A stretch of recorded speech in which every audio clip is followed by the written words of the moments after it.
राज्यात विधानसभा निवडणुकीच्या प्रचाराचं नारळ फुटतायत, पण राजधानी मुंबईत मात्र सध्या चिडीचूप आहे।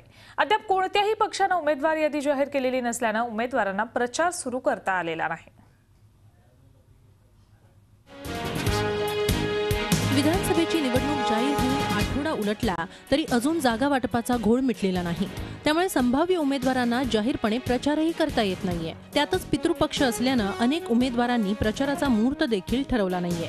आधीच निवडणुकीचे दिवस कमी आणि त्यात जास्तीत जास्त मतदारांपर्यंत कसं पोहोचायचं अशा पेचात उमेदवार पडले। अवघ्या 14-15 दिवसांमध्ये जर समजा वैयक्तिक स्तरावरती जाऊन मतदारांशी जर संपर्क करायचा झाला तर ते शक्यच होणार नाही। म्हणून यावेळी कदाचित वैयक्तिक स्तरावरती न जाता एरिया वाईज गल्ली वाईज हा प्रचाराचा रूपरेषा बदलण्याची शक्यता नकारता येणार नाही। जिथे सिटिंग आमदार आहे त्याच्या विरुद्ध लढणाऱ्या उमेदवाराला जास्त वेळ मिळाला तर बरा असं नक्की वातावरण आहे। तर दुसऱ्या बाजूला उमेदवार जाहीर झाले नसले तरी आपल्याच नेत्याला तिकीट मिळणार याची कार्यकर्त्यांना पक्की खात्री वाटते। त्यामुळे ते गुडघ्याला बाशिंग बांधून प्रचाराच्या तयारीला लागलेत। तर प्रचाराची जबाबदारी असलेले पदाधिकारी मात्र उमेदवारांच्या अधिकृत यादीची वाट पाहत आहेत। कार्यकर्ते तसे उत्सुक आहेत की त्यांना प्रचार लगेच सुरू करायचा आहे, पण तुम्हाला माहिती आहे सगळ्या माध्यमातून दिसतंय की जोपर्यंत निर्णय होत नाही अधिकृत त्याची वाट बघतायत।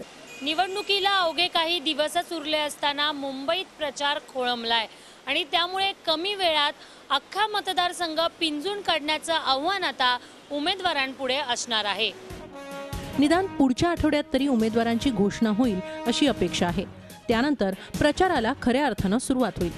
पण परीक्षेच्या पूर्वतयारीलाच उशीर झाल्यानं त्याचा परिणाम निकालावर होण्याची भीती उमेदवारांना आहे। Deepali Jagtap Patil, Zee Media, Mumbai. Zee 24 तास रहा एक पाऊल पुढे।